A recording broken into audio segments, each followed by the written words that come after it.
26 ವರ್ಷಗಳ ನಂಬಿಕೆ, ಲಕ್ಷಾಂತರ ಸಂತೋಷದ ಮದುವೆಗಳು. ಕನ್ನಡ ಮ್ಯಾಟ್ರಿಮನಿ ಡೌನ್ಲೋಡ್ ಮಾಡಿ.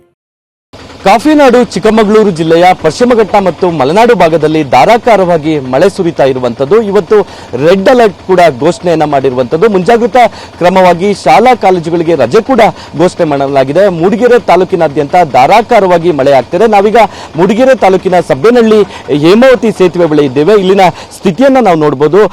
ಅಪಾಯದ ಮಟ್ಟವನ್ನ ಮೀರಿ ಹೇಮಾವತಿ ನದಿ ಹರಿತಾ ಇರುವಂತದ್ದು. ಈ ಒಂದು ಹೇಮಾವತಿ ನದಿಯ ಅಕ್ಕಪಕ್ಕದ ಕಾಫಿ ತೋಟಗಳಲ್ಲೂ ಕೂಡ ನೆರೆಯ ಆತಂಕ ಎದುರಾಗಿದೆ.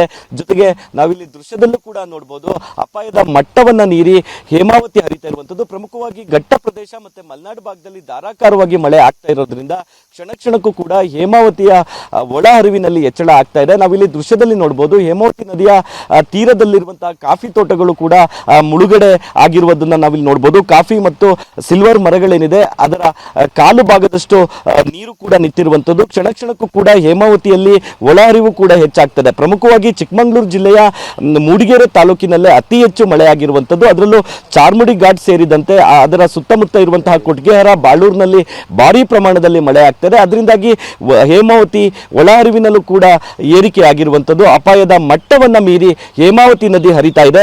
ಪ್ರಮುಖವಾಗಿ ಇವತ್ತು ಧಾರಾಕಾರವಾಗಿ ಮಳೆ ಸುರಿಯುತ್ತೆ ಅಂತ ಹೇಳಿ ಹವಾಮಾನ ಇಲಾಖೆ ಮುನ್ಸೂಚನೆಯನ್ನ ನೀಡಿತ್ತು. ಇದರಿಂದಾಗಿ ಮಲೆನಾಡಿನ 6 ತಾಲೂಕುಗಳ ಅಂಗನವಾಡಿ ಮತ್ತೆ ಶಾಲೆಗಳಿಗೆ ರಜೆಯನ್ನ ಘೋಷಣೆ ಮಾಡಲಾಗಿದೆ. ಕ್ಯಾಮ್ರಾ ಪರ್ಸನ್ ಹರೀಶ್ ಜೊತೆ ಅಶ್ವಿತ್ ಮಾವಿನಗುಣಿ, TV9 ಚಿಕ್ಕಮಗಳೂರು.